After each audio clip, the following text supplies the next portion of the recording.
more in order to bring more communities. Thank you very much, Right Honourable Speaker. Thank you very much. Honourable members, you turn to question 49. Question 49, and the question stands in the name of a member for Etiwa West. Etiwa West, Honourable Mrs. Loretta Koko Asante. Yes. Yes. Mr. Speaker, thank you for the opportunity. I hope you'll be able to mention all the names well. I'll try. Is that the caveat that you will try? Yes, I'll try. I rise on Order 88.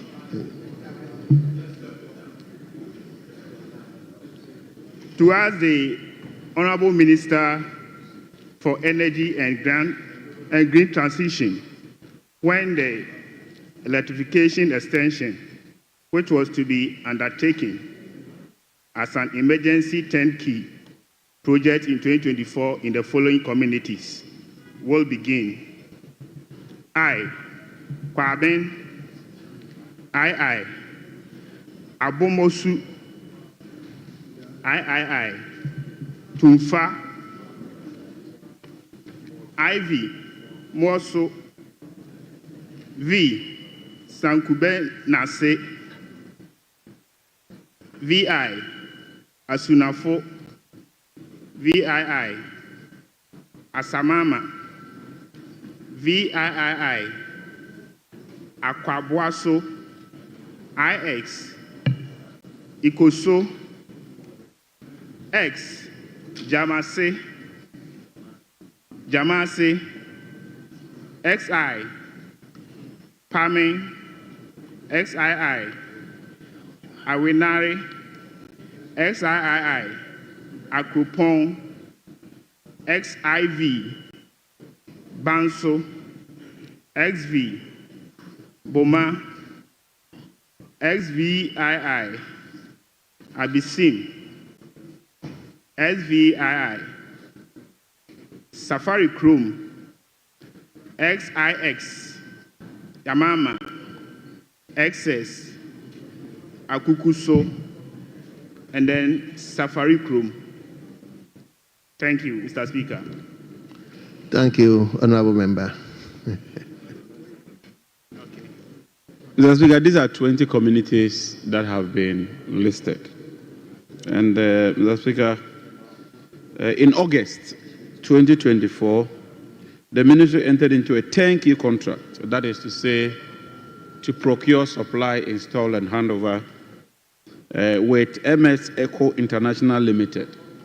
My checks indicate that due to funding constraints, right from August, the project has stalled. As you are aware, we are still in the transition period, and until a budget is approved, as minister, I simply cannot execute any financial commitment. Also, you will need financial clearance from the Ministry of Finance before we can commence in terms of a commencement. And so this is top on our agenda. Once the budget is approved and the funding is made available, we shall reactivate this contract and ensure that these 20 underlisted communities are electrified. Thank you, Mr. Speaker. Honourable Minister, I think electricity extension to communities, existing communities with electricity, I mean, it's becoming an issue in so many communities. Even in my constituency, so many communities that needs electricity extension. So please look at it. Mr. Speaker, that is very true. And it's all because the distribution company is financially weakened. For instance, if you take the cash waterfall mechanism, ECG was to get 49 million. Their salaries, assuming they don't do anything, the salaries is 110 million.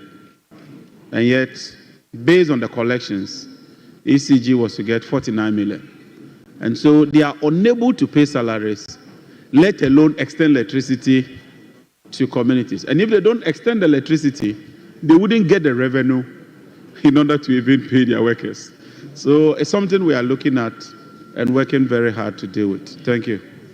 Thank you very much, Honourable Minister for Energy and Green Transition, on behalf of the House, let me thank you exceedingly for attending upon the House to respond to your own colleagues.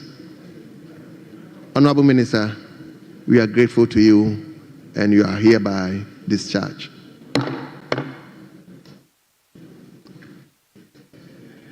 Leadership, are we summoning the Minister for Local Government? Speaker, yes, we have to take him. Yes. So, Minister... He's a senior member of the House, so yes, today we have to take him. Mensurokra.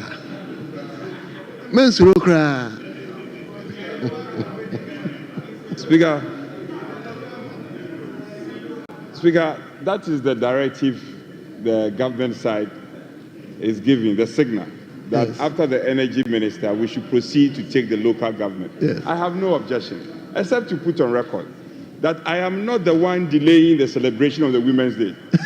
I am not the one. Thank you very much.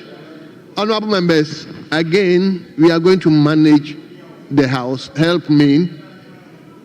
I may not entertain a lot of supplementary questions, and you should understand the reason. So, honorable members, our own senior brother is on the chair, coming to respond to his own colleagues. Let's question 26, and the question stands in the name of a member for Offenso North, Honorable Dr. Fred Che Asamoah. Honorable, the Minister is available now. You may ask your question. Thank you, Honorable Speaker. I rise to ask the Minister for Local Government, Chieftaincy and Religious Affairs when the University of Local Governance and Development Bill will be laid to allow the operationalization of a university in Akumadine in the Offenso North constituency. Yes, Honorable Minister, you heard the question? Honorable Fred Che, I think I've always been talking about the fact that when you speak, you don't hear it loudly. So just get up, ask the question, this time loudly.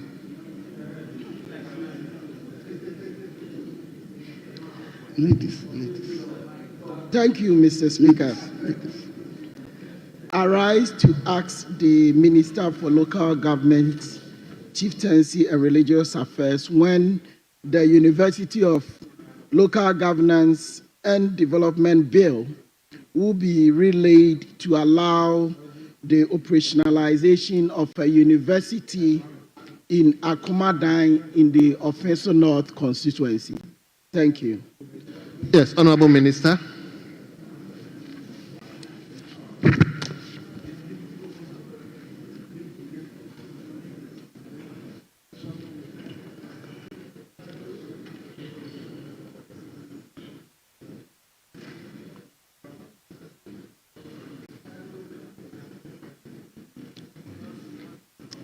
Thank you, Honorable Speaker.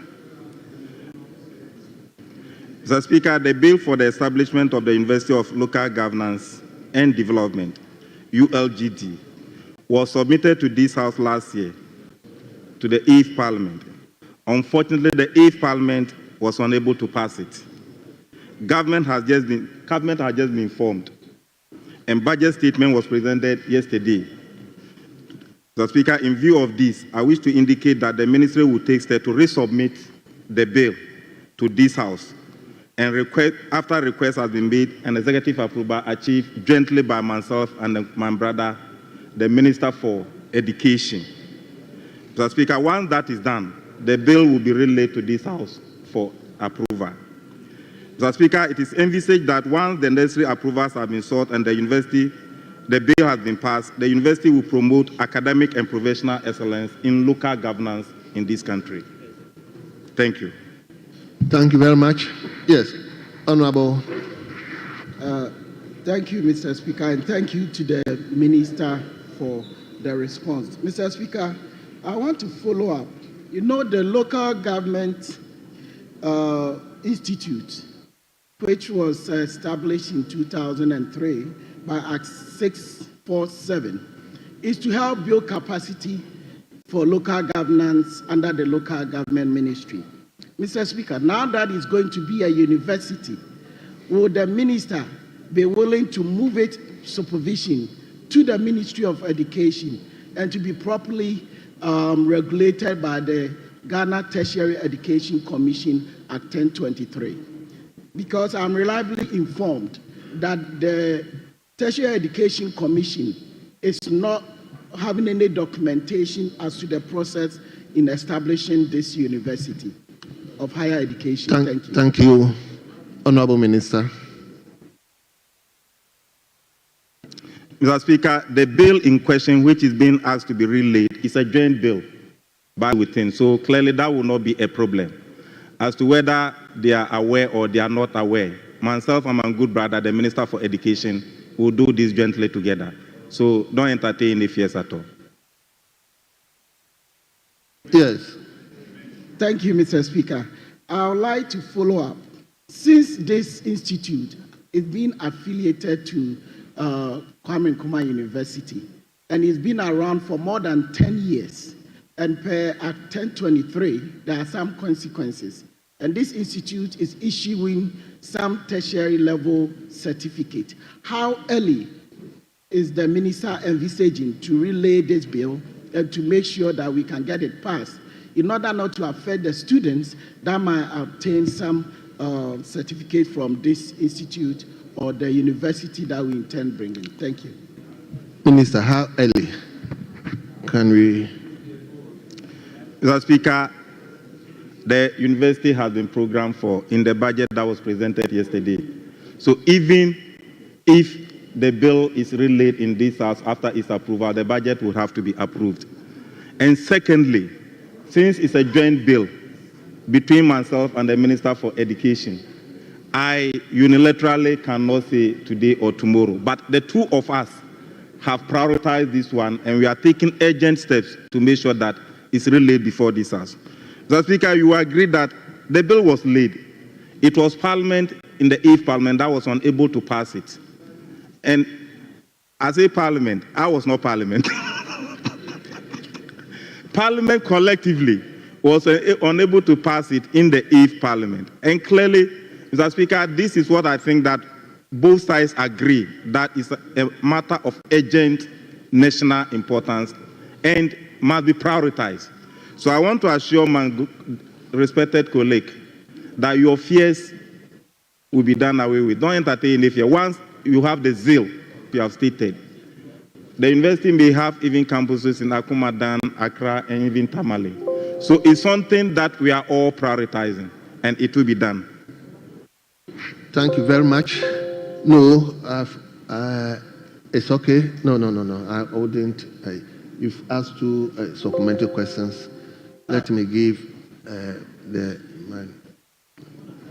Speaker, the minister gave an... Leader, let me give you, then I'll come back to you. Thank you so much, Mr. Speaker. Honorable members, this particular one, I am just allowing one or two because it is not constituency specific. This goes beyond the constituency. That's why I'm allowed. Thank you very much, Mr. Speaker. Let me congratulate the minister for reassuring the House that the bill is going to be reintroduced into Parliament. But are you going to amend it? Are you going to reintroduce some few components into it, or you are going to?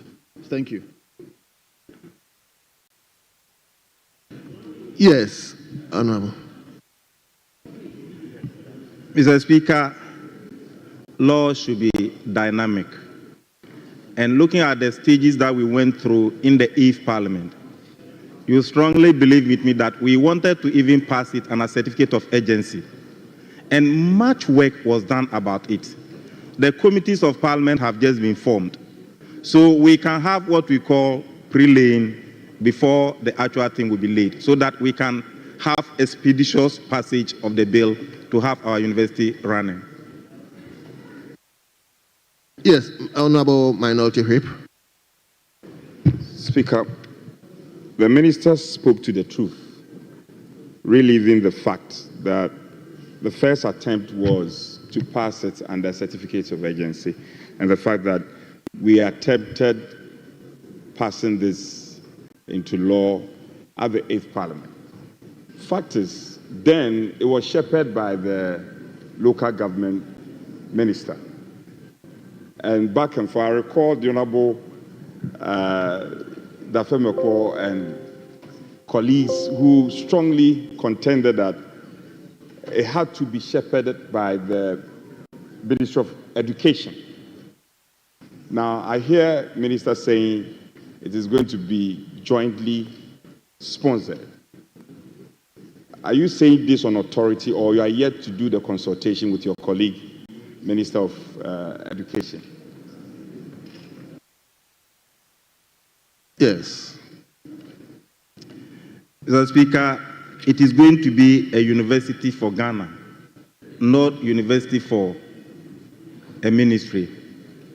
And when matters of education comes, matters of education will have to involve the Minister for Education. And that's why I'm willing that myself and the Minister for Education, so I'm not trying to say that I will wholly take it without the input and for the expeditious passage. I don't see my former minority, the respected Minister for Education, in putting any stumbling block. Even though in administration, when there are many clearance points, decision making becomes difficult. But he is one of the fastest. It will rather iron things out and get the best for the country, but it will not put a stumbling block. But I'm saying it on authority that I'm in discussion with him. We are discussing. We have not yet concluded. Well. Honorable members, leader, I thank you. I thank you respectfully.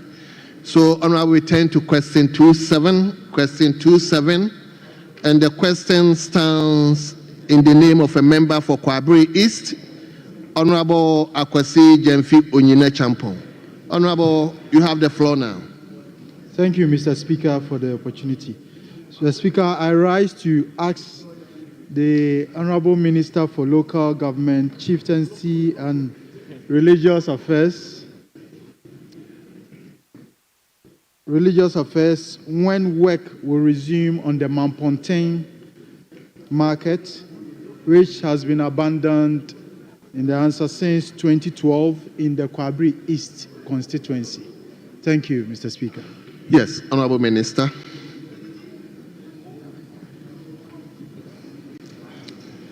Mr. Speaker, the Ministry of Works and Housing, through the Ashanti Regional Coordinating Council, in the year 2012, contracted High Brain Limited to construct Mampontein Jubilee Market at Mampon at an amount of 3,475,685 Ghana cedis, 40 pesos.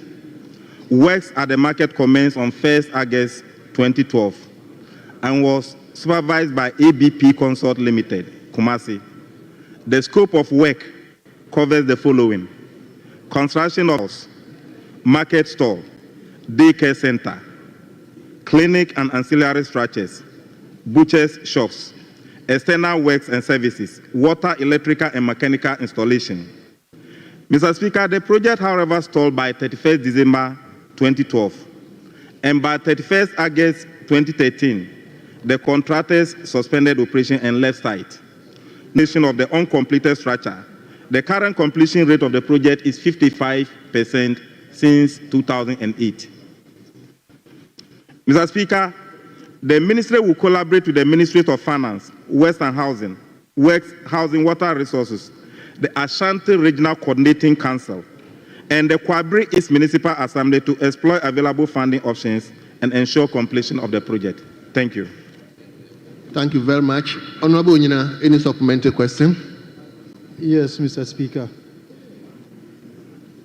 Mr. Speaker, during yesterday's budget statement, the Honorable Finance Minister told us that the ministers responsible for the respective ministries will come in and give us detailed analysis of their own budget. I would like to ask the Minister for Local Government that is this project captured in his budget for 2025? And if it is not, I would like to plead with him earnestly to consider capturing it, since it's been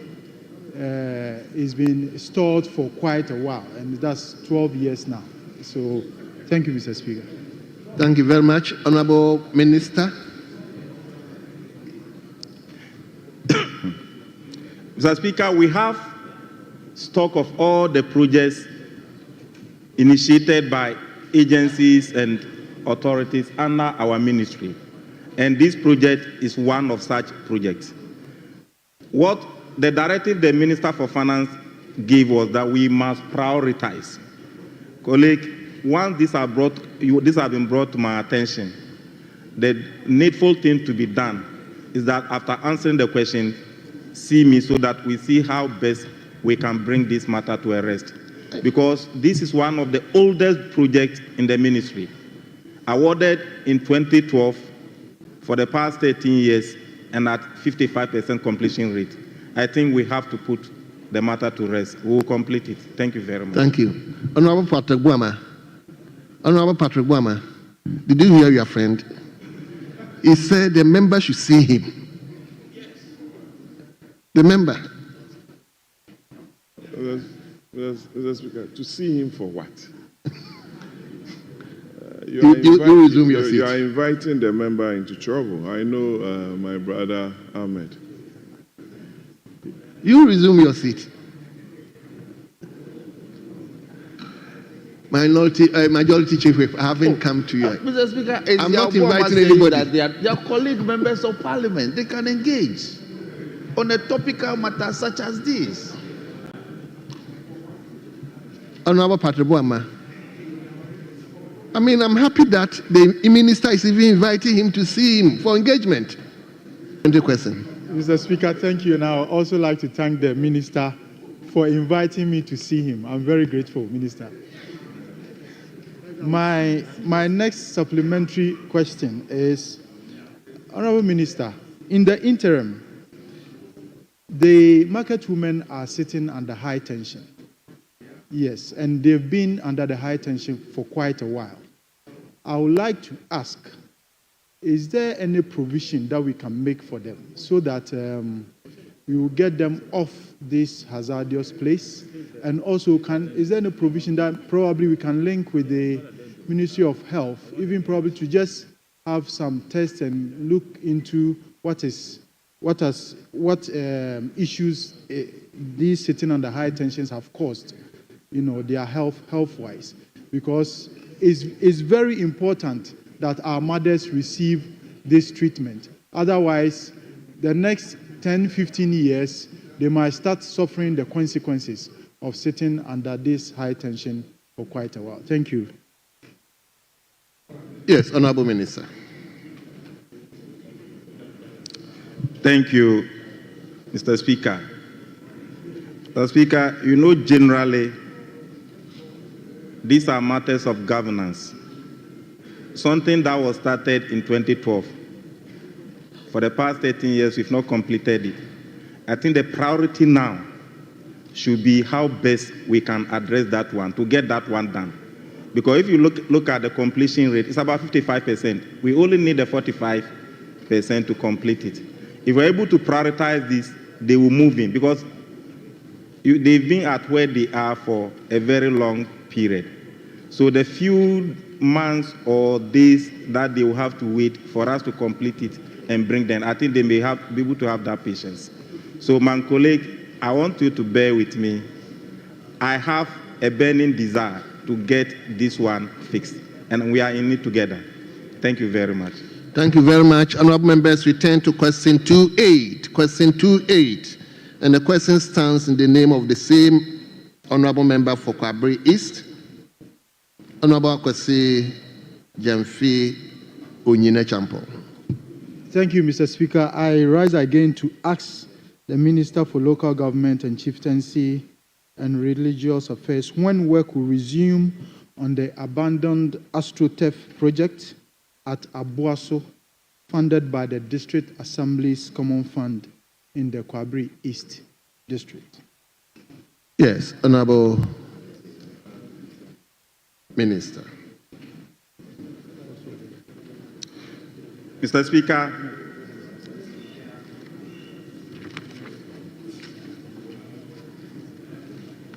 Right Honorable Speaker, the Ashanti Regional Coordinating Council, with funding from the District Assembly Common Fund, DACF, commissioned procurement for 20 normal Astro-turfs. The Kwabri East Municipal Assembly intended to site the project in Mamponten. However, the site was changed to Abosu in the same municipality because a similar project was sited at the original site.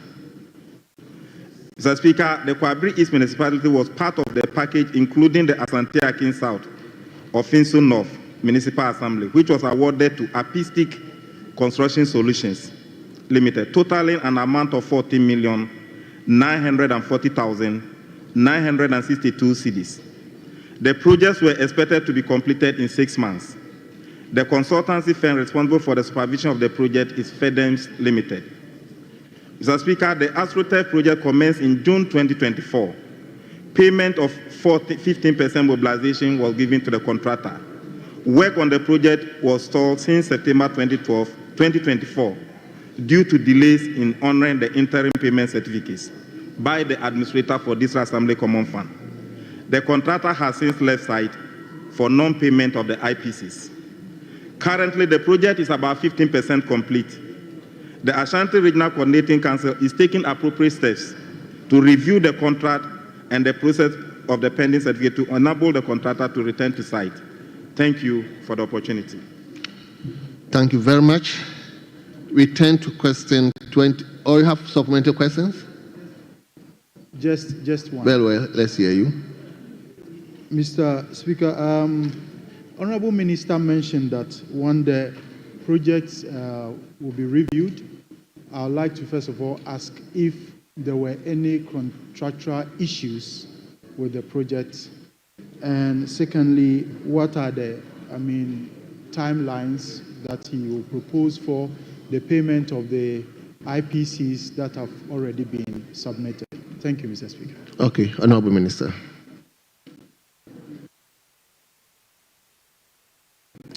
Mr. Speaker, the funding source for payment is the District Assembly Common Fund, even though the project was awarded at the Ashanti Regional Coordinating Council. And you know, similar projects was awarded across the whole country. I'm not saying that we have reviewed, but what I'm saying is that I don't know why, just for not honoring the payment certificates, interim payment certificates, after the contractor has been given 15% mobilization, he should leave site. That's why I say that the Ashanti Regional Coordinating Council is taking process to be able to review why the delay and how best we can complete it on time. That's what I meant. Thank you very much, honorable members. Let's turn to question 29. Member for Finsu North again, Honorable Dr. Freche Asamoah. Honorable, you may ask your question. Thank you, Mr. Speaker. And I rise again to ask the Minister for Local Government, Chieftaincy, and Religious Affairs, when the ongoing construction of 6-unit classroom block in Akumadine and in Kinkenso, and the teachers' quarters in Brahuma Rural Clinic at Akrofua will be completed under the Integrated Rural Development Project 2. Yes, Honorable Minister.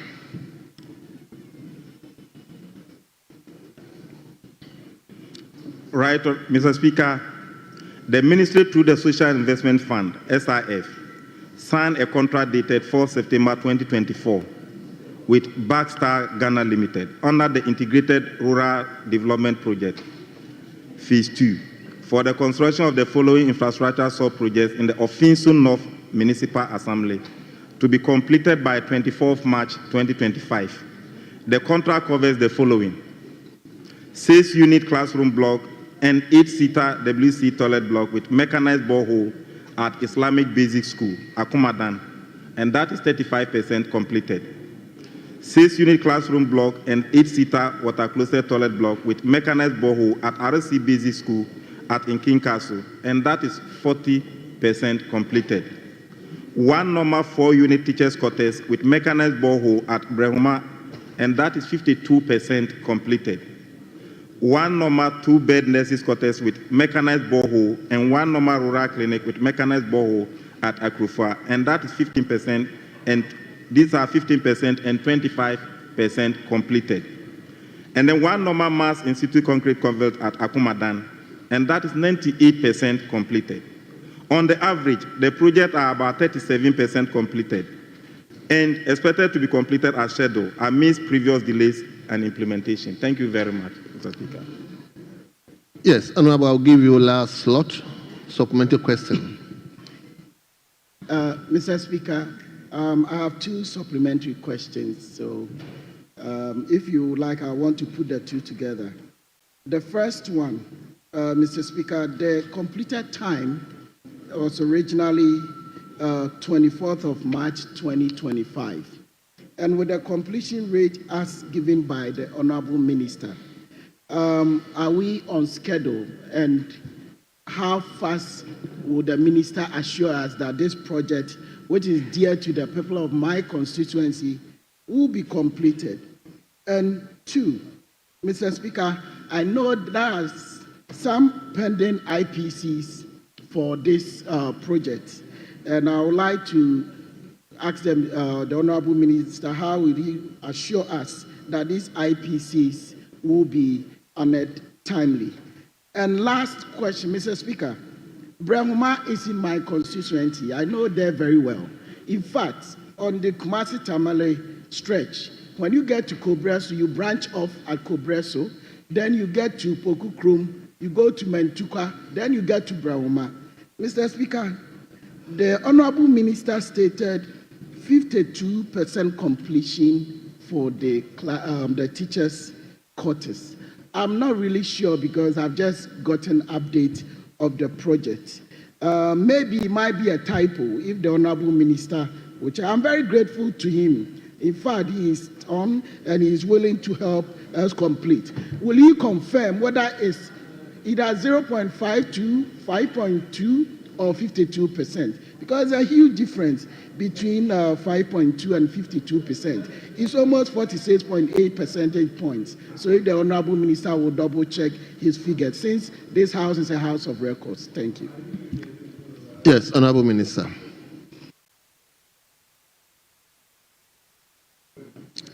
Mr. Speaker, this is the rate of completion or the stage situational completed. My colleague should let us see to how best we can complete it. And you agree with me that the completion date should have been end of this year, this month. Clearly, we are in transition period, and you know what transition periods are. So maybe from here, after the transition, we must see how best we can progress to be able to bring these things. Because these classrooms, and these are small projects that the SIF can see to their completion. And I believe that even the officer in charge visited this site before the answer was given to me. So, Mr. Speaker, the statistics I've given are accurate, and we'll see to the completion of it. And that's why, holistically, we said the entirety of the project is 37% complete. So we are not up to 50% yet. So it will be completed. Thank you very much. Honorable members, we will take the last question. And the question stands in the name of a member for Abuakwa South. Abuakwa South, Honorable Dr. Kinsella Jiman. Is honorable member around?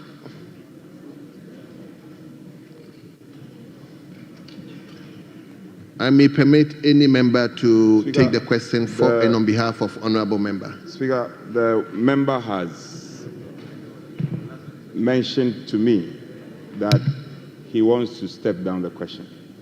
He wants to step down the yes, question? Temporarily step it down. Very well. Very well.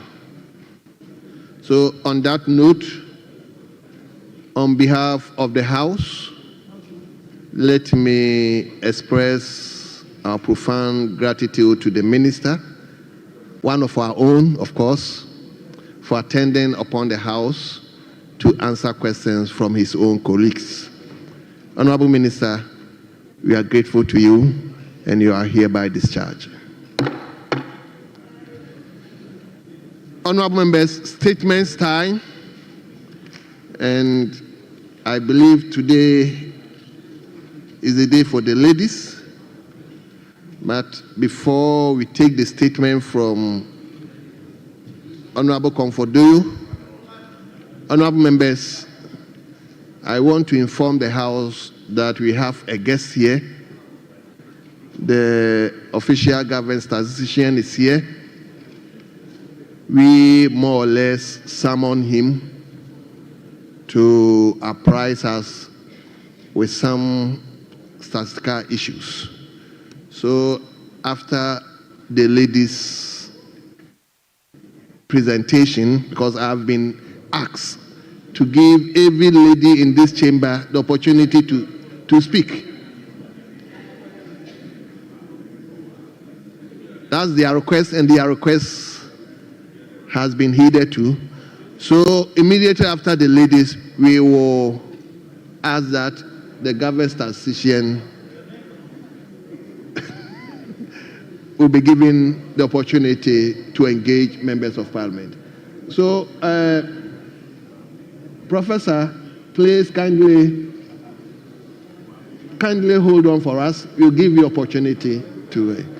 So, honorable members, let me now invite Honorable Comfordoyo to read the statement.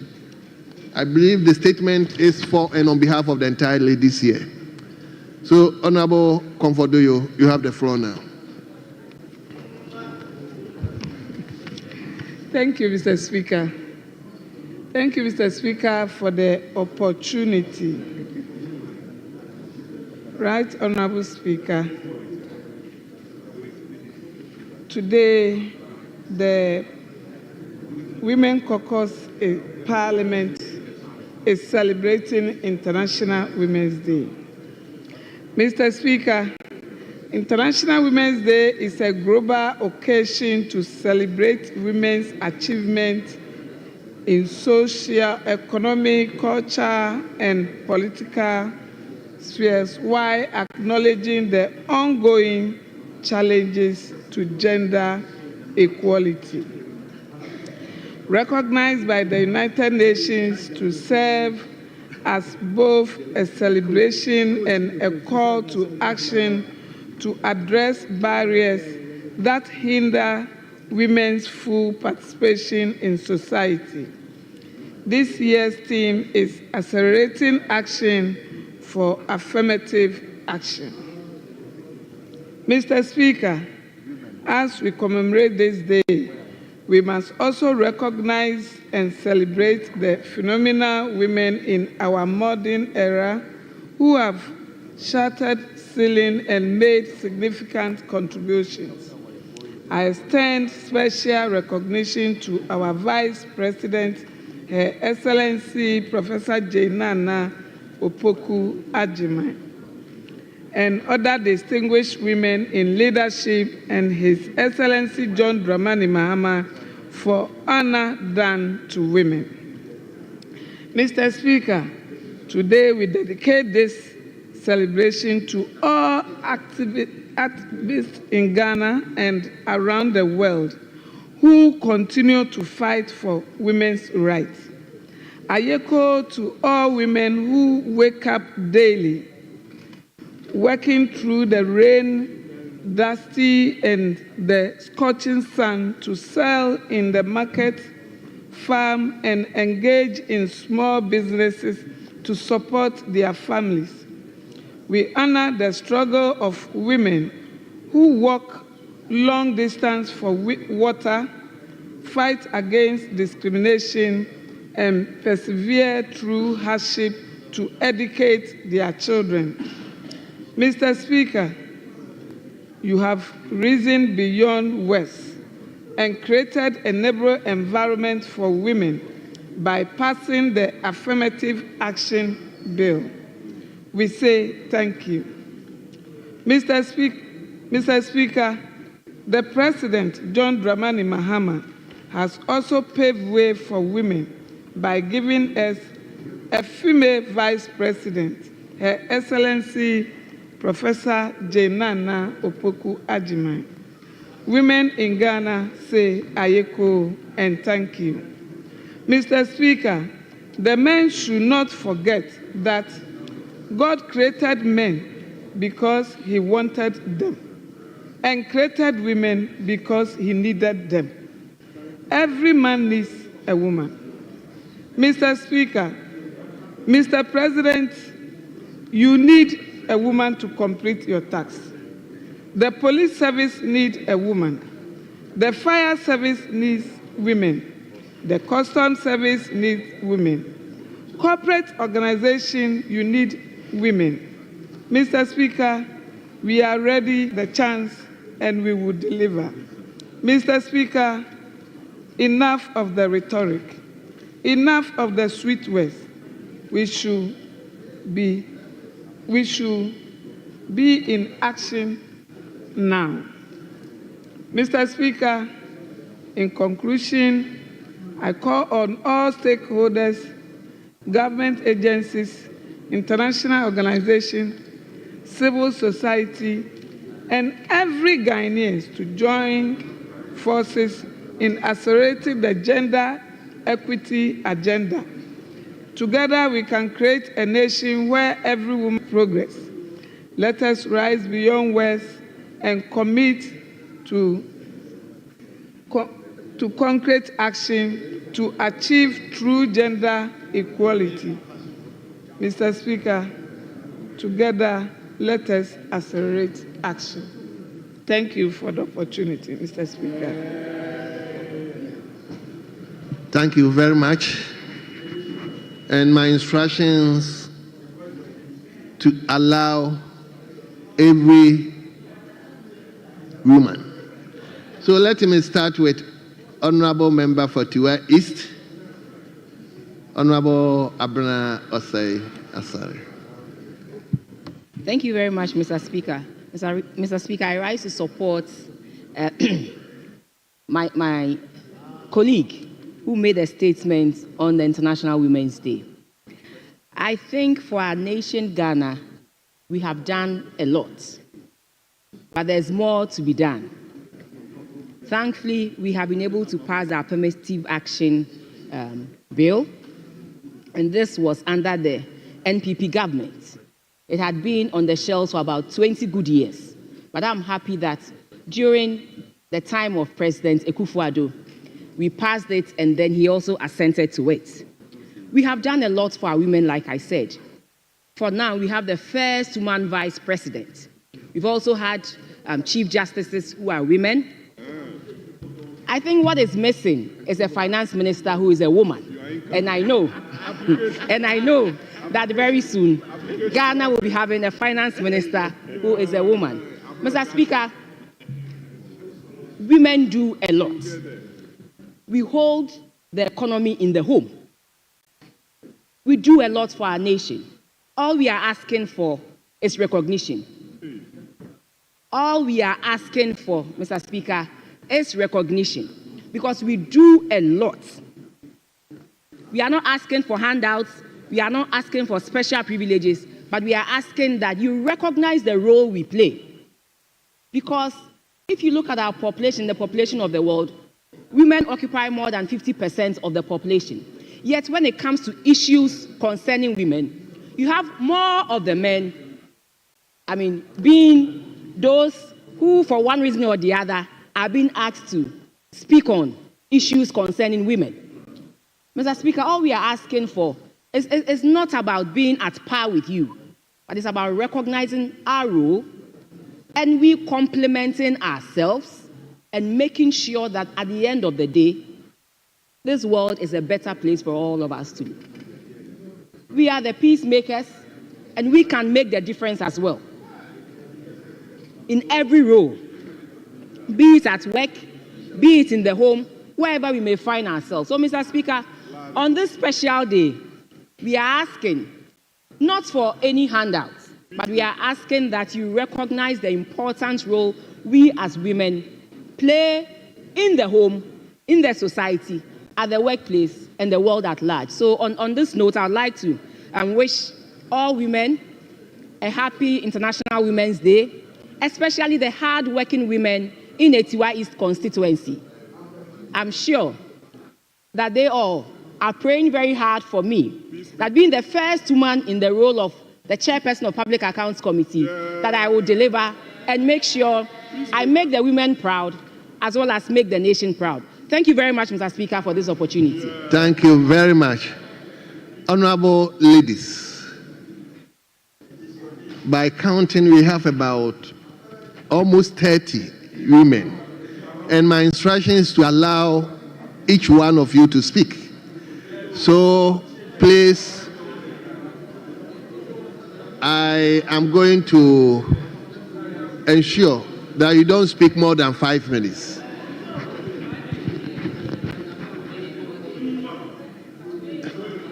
You see, Honorable Ladi will obviously speak. Today is your day. If you are going to add 5 minutes, 5 minutes, 5 minutes, 5 minutes, you know it's going to take a lot of time. Please bear with me. Yes. Speaker, I'm aware that the government statistician is here to brief us, so we need to agree on the number of contributors. Honorable Leader, Mr. Speaker, the instructions be at large. Honorable Leader, I've taken it on board that I'm allowing every lady to speak. So Speaker, that is why I'm guided. Speaker, yes. I'm guided.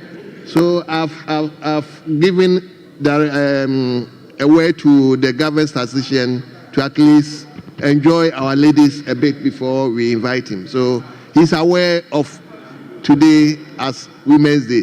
So, Honorable, 5 minutes, please, and indulge with me.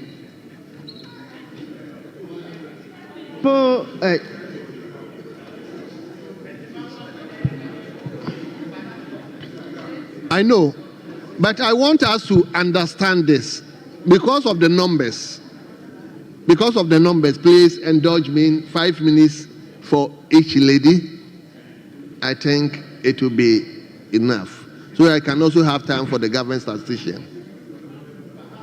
Other than that, some of the ladies will not get opportunity to speak, and that will also not be fine. So 5 minutes, that's the way I'm going. Yes, Minister for Fisheries. Thank you very much, Mr. Speaker, for this opportunity. I stand here also supporting the message that our leader, Honorable Comfordoyo, just gave on this day that we are marking women across the world. As the theme goes, we are talking about equity when it comes to issues relating to both men and women. I am happy that I was made a woman.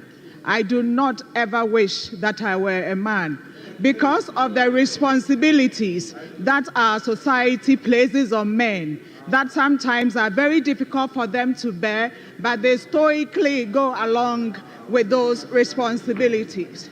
Mr. Speaker, women hold the world together.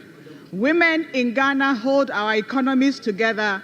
Women in Ghana hold our societies together. When you take agriculture, 80% of food crop farmers are women. They make us eat. They make us move. They make us be able to serve our countries. Mr. Speaker, when it comes to the sector that I work in, the fishery sector, most of the people who make us able to eat fish are women, the fish processors.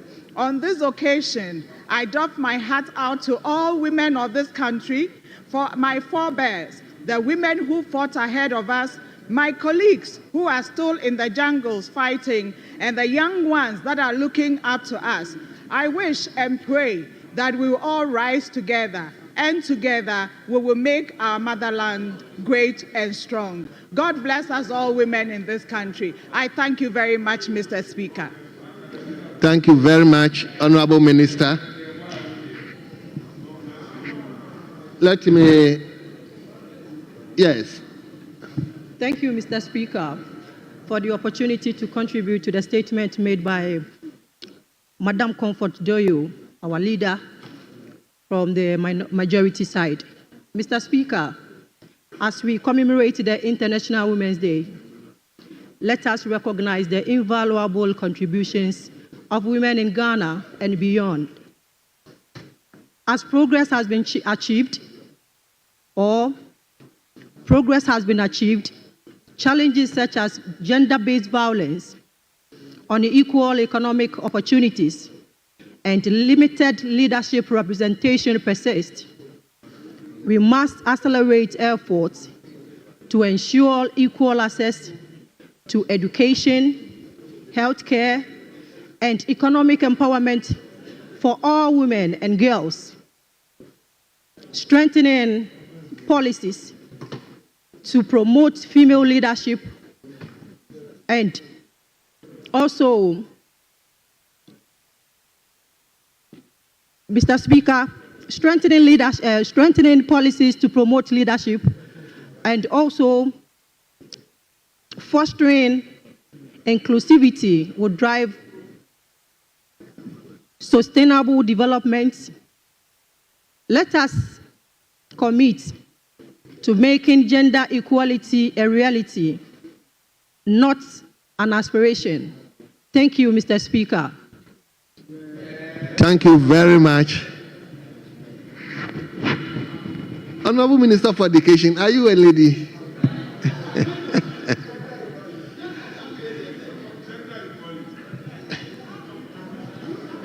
When the car said, yes, Honorable Member for Kolikrote. Thank you very much, Right Honourable Speaker, for the opportunity to contribute to the statement made by Honourable Doyo, and to commend her for such a statement, and also to remind us that we did come out with a gender equity law, which was the Affirmative Action Act last year. And this is supposed to make sure that we have 50% women representation in various ministries, departments, and agencies. But in addition to that, on the continental level, the African Union has just adopted the Convention on Combating Violence Against Women and Girls. Mr. Speaker, this provides for a comprehensive legal framework that seeks to prevent, eliminate, and effectively address all forms of violence against women and girls in Africa. It also seeks to address the persistent barriers to women's participation in peacekeeping and peace-building operations. Mr. Speaker, I believe that as a show of Ghana's commitment towards realizing the equality and equity of women in our society, we must, as a matter of urgency, ratify this convention and domesticate it in order to make sure that we are not just paying lip service to the idea of women having a fair share of leadership and decision-making in this country, and to make sure that when women do present themselves in positions of authority, and when they present themselves to serve in public office, are not subjected to undue abuse, whether it's online, whether it's verbal or physical. Mr. Speaker, if we do truly aim to make sure that we have better representation in this House, it must start outside of this House. And the only way to do that is to make sure that we are ratifying and domesticating this convention, and also making sure we're implementing the Affirmative Action Act. Thank you very much, Mr. Speaker. Thank you. Yes, let me turn to... Thank you, Mr. Speaker, for giving me this opportunity to also contribute to the statement made by our leadership. Mr. Speaker, I would like to thank the Women Caucus leaders for making us beautiful this morning You can see from our outfit, the ladies here are looking beautiful. Mr. Speaker, on this special day of the International Women's Day, I would like to express my heartfelt congratulations to the million women out there, especially those in Afija-Kwabe South, with these numerous challenges, but they break all odds to meet the needs of their families and their communities. Mr. Speaker, on this occasion, we need to reflect on the realities faced by women in Ghana. And these concerns to me, I need urgent actions, need to be also to be represented. Mr. Speaker, let me use this opportunity to pose some concerns that I think will also benefit the women out there. Mr. Speaker, what has become of the affirmative action bill? Mr. Speaker, is the Ghanaian woman aware of the outcome of this affirmative action bill?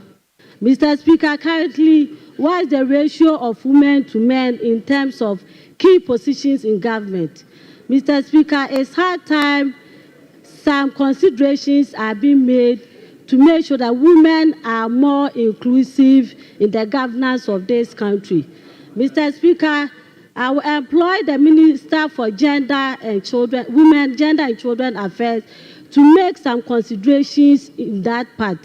Mr. Speaker, let me conclude by saying that women matter, and our men here, we are pleading with you also to make women cases be your matter. Thank you, Mr. Speaker, for giving this opportunity.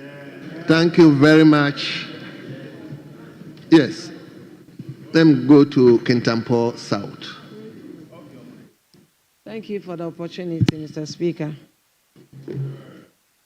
To contribute to a statement made by my leader, Honorable Comfordoyo. Mr. Speaker, anytime we celebrate International Women's Day, some of us, I become very sad because we leave the women selling out there, the kayayos, that they get raped every day. We have some girls that they live with relatives, that they get raped, sexual harassment. They can't say anything because either they are their father or their uncle. Mr. Speaker, we live in this country where we keep talking about women, where we are the one that we suffer most of the time when anything happens in this country. Today, as we celebrate International Women's Day, I want to encourage the young women out there that they live with their relatives, whether they are house helps or they are storekeepers or they sell for somebody. Mr. Speaker, I'm a bit sad today because I got some information this morning. There's this young lady that lives with a relative, and every day the husband wants to rape her.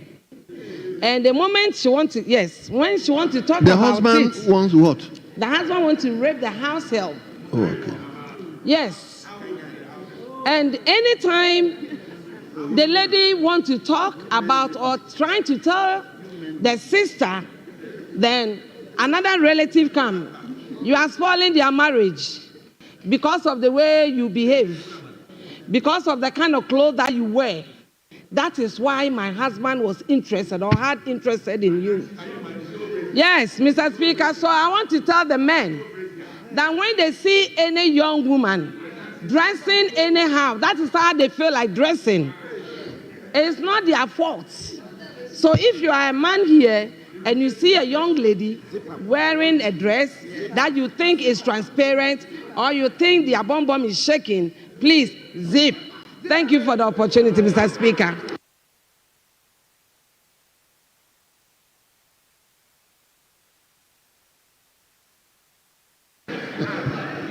Yes, let me give the minister. Mr. Speaker, let me thank you for the opportunity to contribute to the statement ably made by the Honorable Doyo on our observing the International Women's Day in Ghana on the theme Accelerate Action for Affirmative Action. And Mr. Speaker, in commending her to recognize that as a country, we should appreciate the strides we have made and the progress we have made.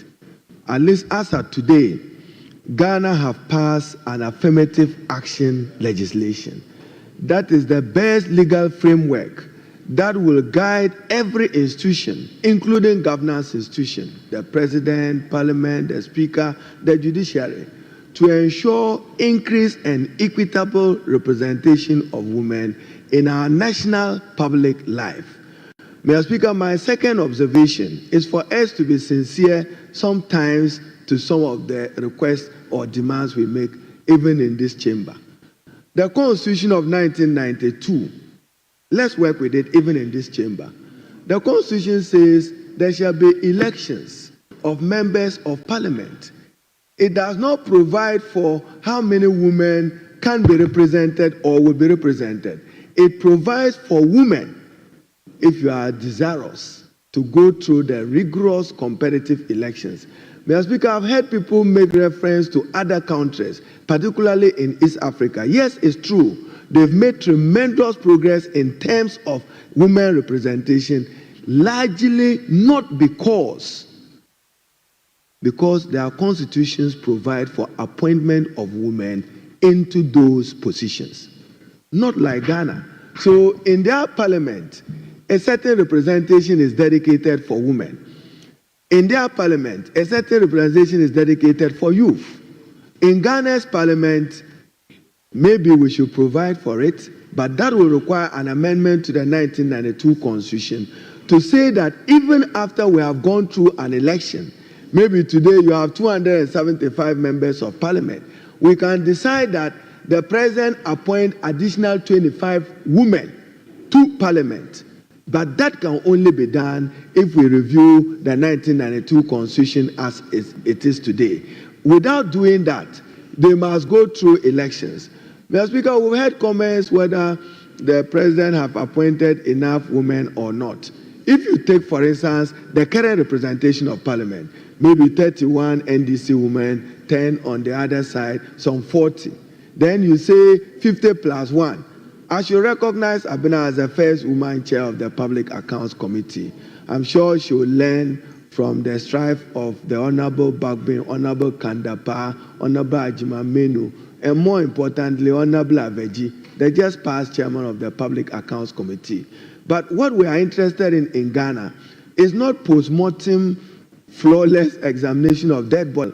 Nobody will go to a mortuary asking for a dead body. We should strengthen our internal systems so that the abuses of embezzlement, misappropriation, and others are dealt with in a manner which is preventive. Every year, but Mr. Speaker, I'm digressing from Honorable Doyo's text. Let me come back to it.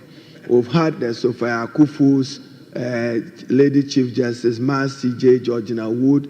We now have the current Chief Justice, also a woman. We've had undoubtedly the first ever woman vice Honorable president Minister of for the Education. Republic. Hold on, let me listen to the chairman for public accounts. He wants. Mr. Speaker, I'm surprised my respected colleague is rather denigrating a committee of parliament. What Public Accounts Committee does is also very important and is stipulated by law. And so for him to refer to it as, I don't want to repeat it, I would beg of him to retract and apologize because it's a committee of the House. Thank you, Mr. Speaker. Mr. Speaker, withdrawn. So, Mr. Speaker, in fact, she reminds me, Mr. Speaker, that a woman's strength is not measured by her ability to endure, but by her courage to rise every time she falls. A quote I just found somewhere. And that was given to women. In Parliament, we know the effort you and the Speaker are making to ensure that even in the parliamentary service, there are more women. I know about how do we strengthen and ensure more women representation in public service. The first is education. Are we providing equal educational opportunities for them? Are we providing that, whether technical or vocational education? Their health needs, are we providing adequately. So even in this parliament, all the women here go and demand gender-sensitive budget allocations. In every budget, we should pay particular attention. How much have been allocated to advance the cause of women? Then we know we are making many meaningful contributions. So, Mr. Speaker, I commend her. I conclude by saying that, yes, Ghana, we should not lose sight of the fact that we've made tremendous progress since 1993. If you look at the quality of women who have served in our national public life, including even international organizations, whether the UN or WHO, many women have distinguished themselves. Mr. Speaker, with this, I thank you. Thank you very much. Yes, let me go to Etiwa West. Yes. Mr. Speaker, Mr. Speaker, thank you for the opportunity given me to contribute to Honorable Doyo, the Joint Women's Caucus leader. Mr. Speaker, in recognition or in Ghana and across the world, but it is also a reminder for us as to the work to be done, which includes accelerating action to break the barriers that hinder the progression of women, women's empowerment, and participation in all aspects of report 2024 estimates, Mr. Speaker, that it will take 134 years to reach full gender parity. Mr. Speaker, 134 years, if we still maintain the rate of progress that we're doing today. That's roughly 5 generations. Mr. Speaker, that's beyond the United Nations 2030 Sustainable Development Goal, and it is unacceptable to wait for 5 generations to achieve gender parity. So, Mr. Speaker, despite the extraordinary contributions that women have made in politics, in education, business, economics, and what have you in between, women in especially marginalized communities continue to fight for equal rights and opportunities. However, here in Ghana, we've made quite a bold step. One of our most significant steps, the Act provides a legal framework against which it will ensure that women are included in decision-making at all levels, and it will include gender balance. But, Mr. Speaker, we must also, whilst implementing the Affirmative Action Act, hold our lead development when President John Mahama, at the launch of the NDC's manifesto, promised to have at least 30% of his cabinet as women. However, Ghanaians were disappointed when he failed to meet when they were having an event here at Parliament House to celebrate International Women's Day. Because President Mahama has about only 10% really needs to be looked at, because we were expecting more females. If we're going to talk the talk, we must walk as well. We established the Affirmative Action Act, and so we must have really to get it implemented. Another point that I'd like to raise, the Women's Bank. Yesterday, the Minister of Finance was here. He mentioned that they would establish the Women's Bank, Development Bank, with an allocation of about 51.3 million Ghana cedis. Now, the Bank of Ghana in 2017 also established that the minimum capital for any bank to operate is 400 million of the initiative of this Women's Development Bank that the President Mahama and that the Finance Minister came here to speak to. Women will be very disappointed.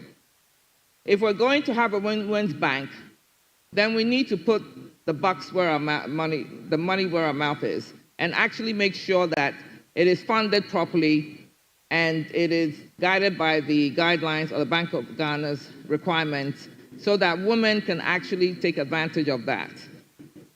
Mr. Speaker, this all serves as a reminder that words alone are not enough. Instead, we need concrete actions and real political strides to bridge the gender gap. Then Ghana must not settle for token numbers.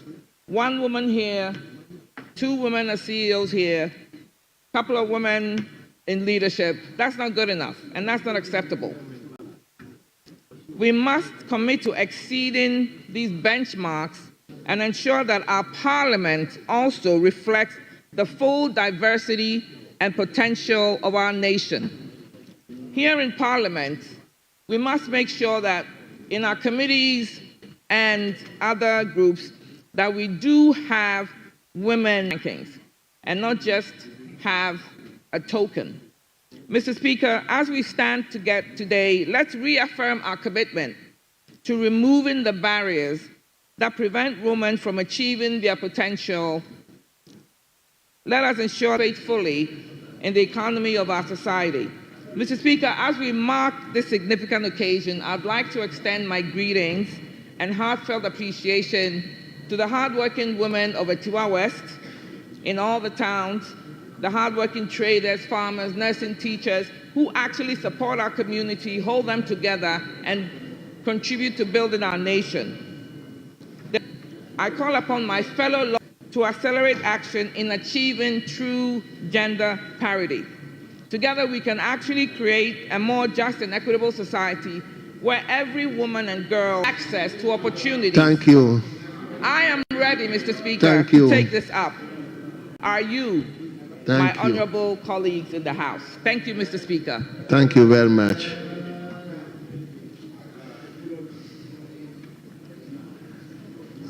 I haven't called you.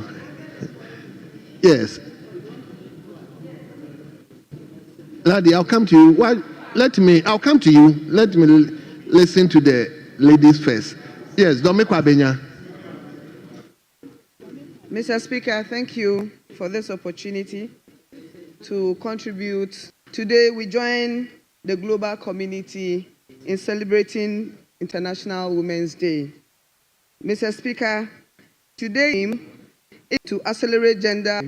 Opoku Ajim, in his budget, allocated 292.4 million cedis to provide free sanitary pads for women, girls and women in Ghana, and also allocated 5.3 million as seed money to establish the Women's Bank, which will provide empowerment and not just benefiting women globally, but families and communities. Mr. Speaker, however, we still have work to do when it comes to women in Ghana. Mr. Speaker, the girl-child education is very important, and I pray and I hope that the education minister should be able to help us promote a lot of girls, especially rates this day. Let us celebrate the achievements we have made together as women. I want to thank you for this opportunity. Mighty Yeti, Yatuma Tuma, to all the women, Yamoya, Ayuko, Moniyo, Miawe Leji, Mauneyira Miakata. Thank you, Mr. Speaker, for this opportunity. Thank you very much. Yes, let him come to Amanfi Central.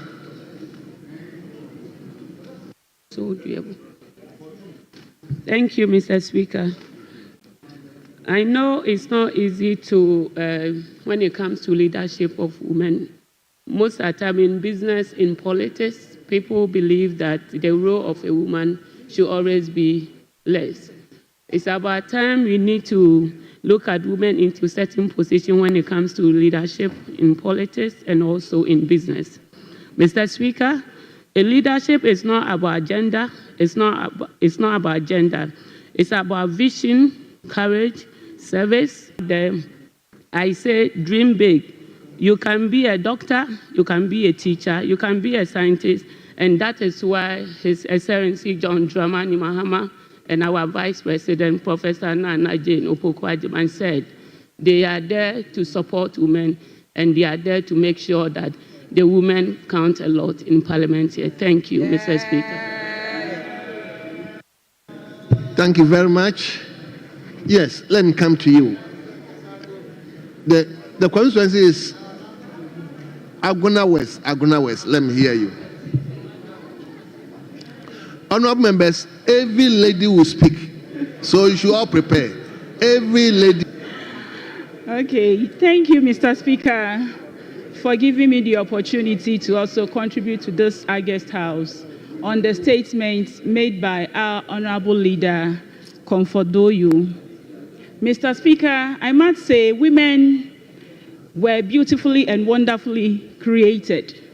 And so women are so special to this country. Mr. Speaker,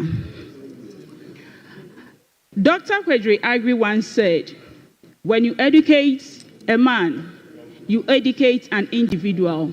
But when you educate a woman, you educate a whole nation. Mr. Speaker, as women, when we are given leadership role, you could see that women perform wonderfully well as compared to our able men. Mr. Speaker, I must say, women take good care of all management in terms of home management and then the offices too. Mr. Speaker, women were created to also multiply. And so when you put into consideration, when there is this intercourse, you could see that a woman would take the seed and then nurture it, and then at the end of it all, will produce a human being to the nation. Mr. Speaker, to read, I will say that if you are a woman, never look down upon yourself, believe in yourself. If others are doing it, believe in yourself that you can also do it. Thank you, Mr. Speaker, for giving me the opportunity. Thank you very much. Yes, I'm going to, yes. Which constituency? Upper Denchira East, Mr. Speaker. Upper Denchira East, yes, that's Dunkwa, eh? Yes, please. Very well, let's hear. By our leader, Honorable Comfort Doyo. I would dwell my statement on, Mr. Speaker, the fact that women are ever ready to contribute and carry out effectively whatever position they find themselves in. Most of the time, the attacks on women make a lot of us to withdraw.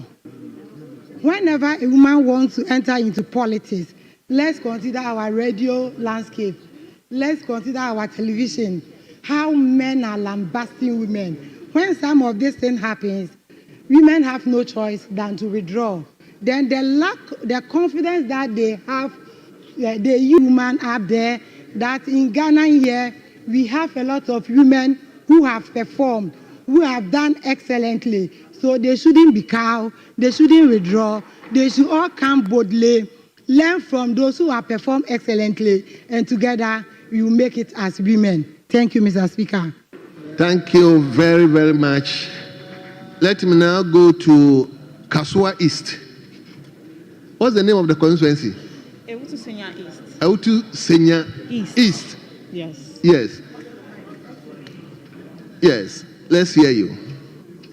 Thank you very much, Mr. Speaker, for this opportunity to contribute to the statement made by our leader, Honorable Doyo. Today is International Women's Day, and I applaud every woman on the globe for this day. Mr. Speaker, it is not enough for us to always celebrate this day. I think as women, we should be able to champion certain policies that would help us achieve our purpose. Mr. Speaker, we may be happy today, we may be good, but the ordinary woman on the street out there is not happy. And if that ordinary woman on the street is not happy, then as women, we have no right to be happy. Because as women, we are representatives of all the women out there, and we need to be there for each other. It is difficult to know that a fellow woman on the street is going through a very difficult time, and we cannot help. It is not enough celebrating the International Women's Day, but it is for the women succeed. For women, I don't think that it is enough for you to think that the world would be at your feet. No, it is for you to be in the world and make the world work for you. Thank you, Mr. Speaker, for the... Doma East.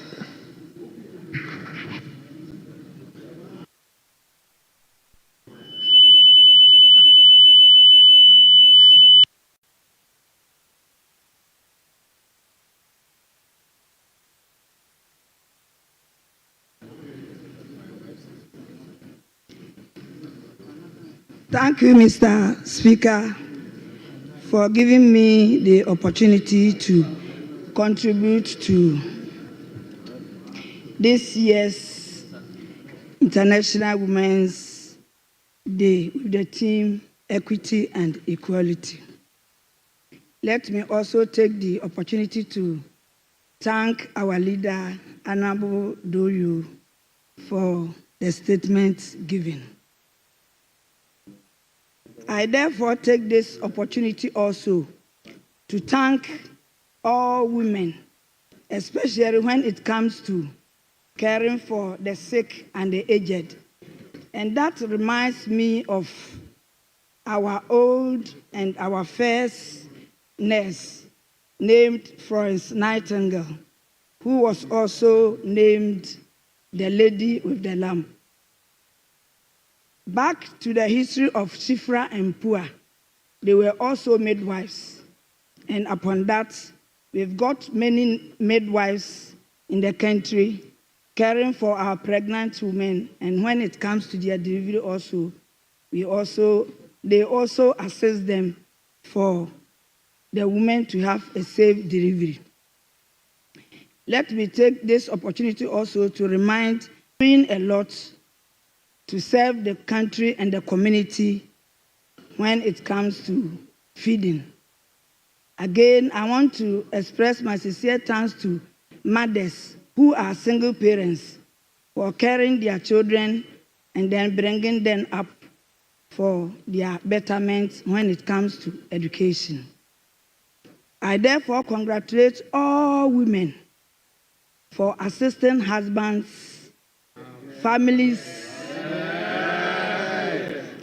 when it comes to the care of our children.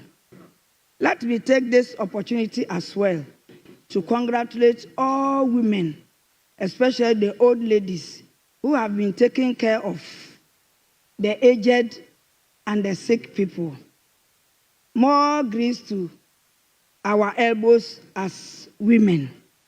Congratulations. I say ayuko to all women.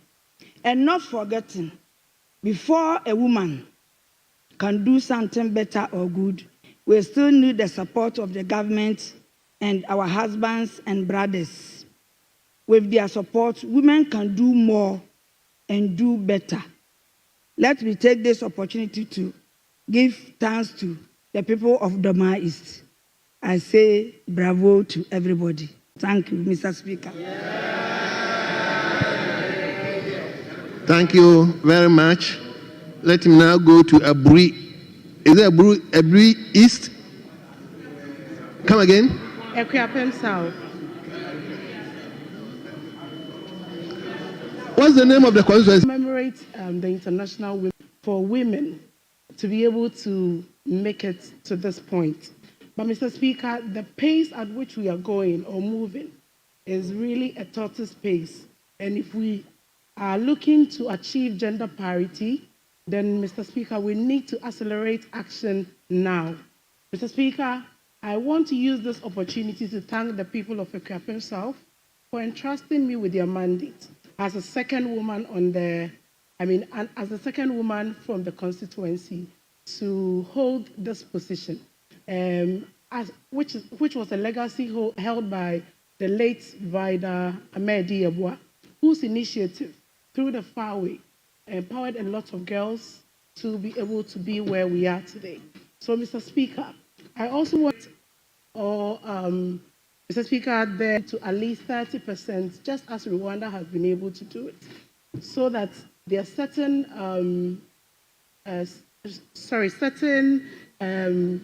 seats that are reserved for women, so that we can achieve this gender parity at the rate that it ought to be. Just as our honourable member, Minister for Education,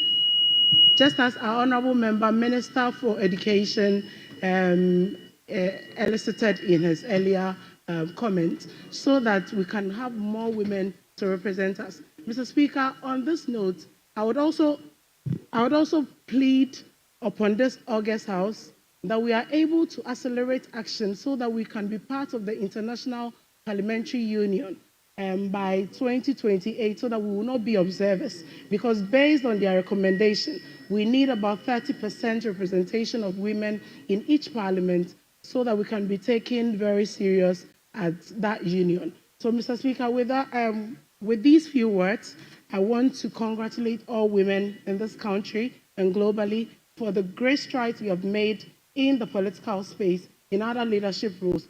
Mr. Speaker, I also want to use this opportunity to congratulate the women, the good people in Ekwapim South, for the very great contribution that they have made in the farming sector, in the market sector. As a woman coming from, as a daughter of a market woman, I really want to commend their efforts and the contributions that they are making to bring Ghana to the point we are today. Thank you very much, Mr. Speaker, for this great opportunity.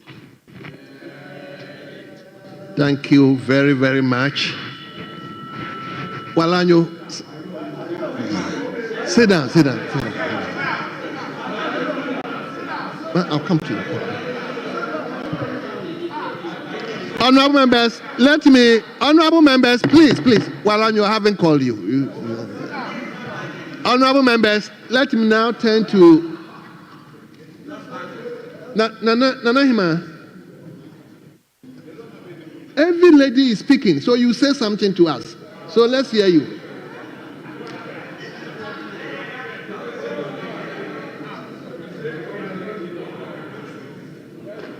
Nana, just get up and congratulate women. And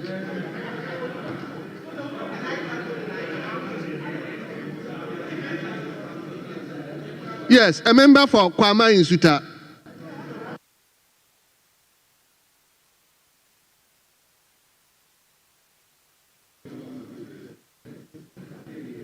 Thank you, Mr. Speaker, for this great opportunity. Mr. Speaker, women are so special in the global world, especially women who are working and also nursing as well.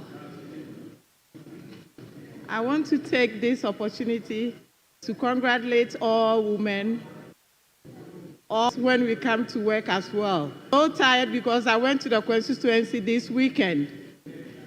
But because we are caring, the constituency also likes the women a lot. So I would say thank you and I equal to all women in the global world. Thank you, Mr. Speaker, for this great opportunity. Thank you very much. I don't want a situation whereby I will leave any women behind. So that's why I force her to speak. Yes, let me go to Sunyani West.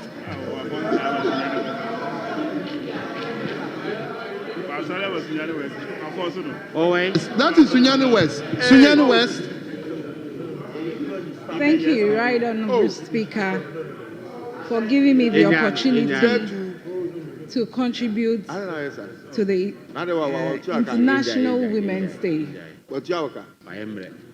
I am humbly honored to be in this chamber as we celebrate the International Women's Day in the year 2025. All because I will be part of the decision making to contribute and support young women. There is a saying, many are called, but few are chosen. Where do we start this from? There is a need for us to encourage ourselves, and by encouraging ourselves, we need to find the root cause and solution to this. There has been years that women have been deprived the opportunity by hitting ourselves. Why? Because there is a saying that women are our own enemies, which I don't believe in that. Because at a society that has discussed this, and it was a conversation someone started, and we can end that by pulling each other with love, care, compassion, and supporting. Now, we need to start from the home. The little girl, we need to conscientize their mind with self-esteem, confidence, self-actualization. Then we move to the youth. Women in leadership. Women that need mentorship. Let us get closer to our young ones. Again, as leaders, getting the opportunity to lead in so many aspects and sectors of life. And I am super happy because this year is to accelerate action. We are moving quickly, and I pledge to be part, to start and join the army to rise and to accelerate this action of women in equity and equalization. I will pledge and encourage the House with those steps.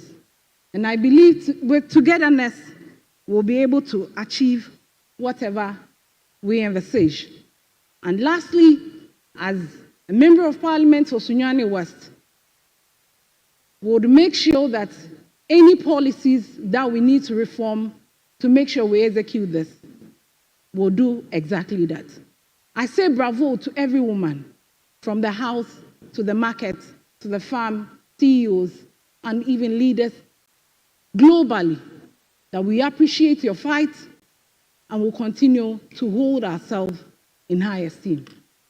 Congratulations to every woman once again. Thank you. Yes, let me go to Almighty Laddie.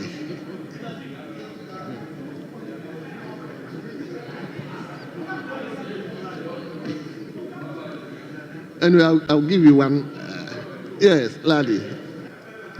Thank you, Mr. Speaker, for the opportunity to contribute to the statement ably made by our leader, Honorable Comfort Doyo. Let me also congratulate all the women in this House for making sure that at least, if for nothing at all, we presented ourselves, worked hard, we won the elections, and we are here competing with the men. Congratulations to us. Mr. Speaker, it is very interesting to note that it is quite difficult. It's been not less than 30 years down the line. Ever since the Beijing conference, the declaration was made. 30 years down the line, and I can give thanks and praises to Nana Konadu Ejuman Rawlings, who led this particular activity and made sure that when she came back to Ghana, some of us were deeply involved in the 31st December Women's Movement. That has moved us to this level. We thank her very much. We are very grateful and we appreciate. Mr. Speaker, I'll move on to thank our President for ensuring that we have the first female Vice President, Professor Nana Jenopoku Ejima. Mr. Speaker, she has the competence. She had been determined. She has the knowledge. She is of substance. I am saying these things because many a times, these are about some of the things that the men use to pull us down. I want to tell every woman in Ghana, every woman in Pusiga, that we are competent. And what the men can do, the women can do it even better. Mr. Speaker, let me go in to thank some of the past and present women who have at least kept the flame on. I will wish to thank and to congratulate Honorable Cecilia Johnson, who was the first female minister for local government. And I'll go on to thank my own sister, Hajia Alima, who was also a minister for local government. My late sister, Honorable Hawa Yakubu, was a very big inspiration to me, who was also a member of parliament. So I will say a very big thank you to the people of Pusga for ensuring and seeing that, yes, we women, we can, and we are actually doing our best. Mr. Speaker, I am not playing politics. I am saying it as it is.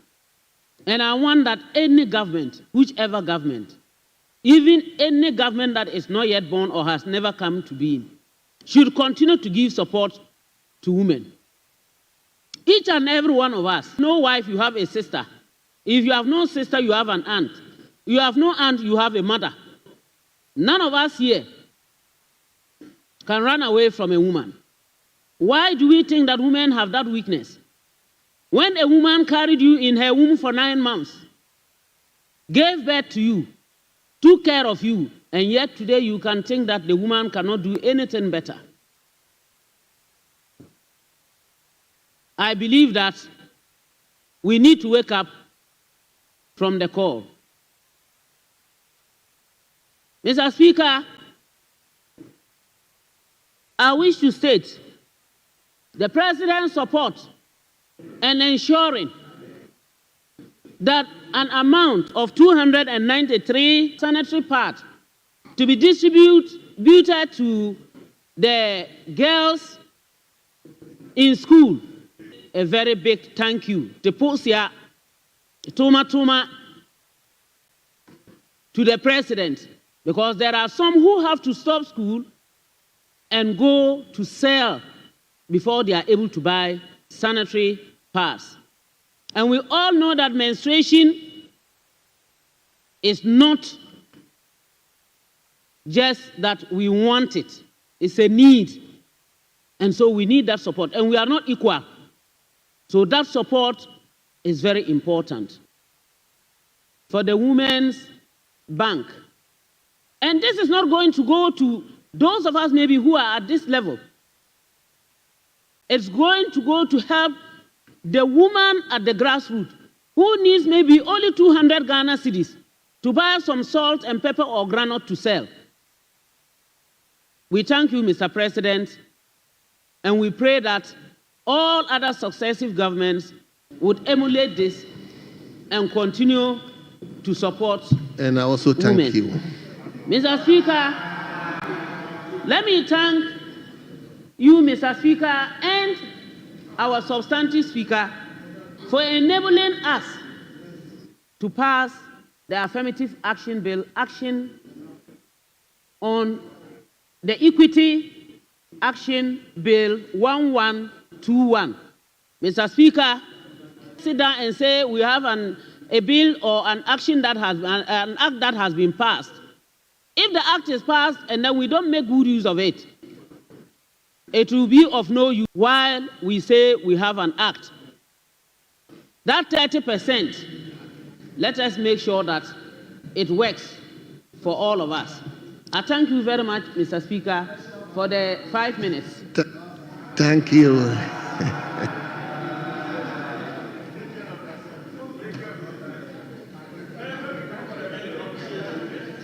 Honorable members, looking at it, I'll only restrict myself. Let me give it to the final person because all the men are up.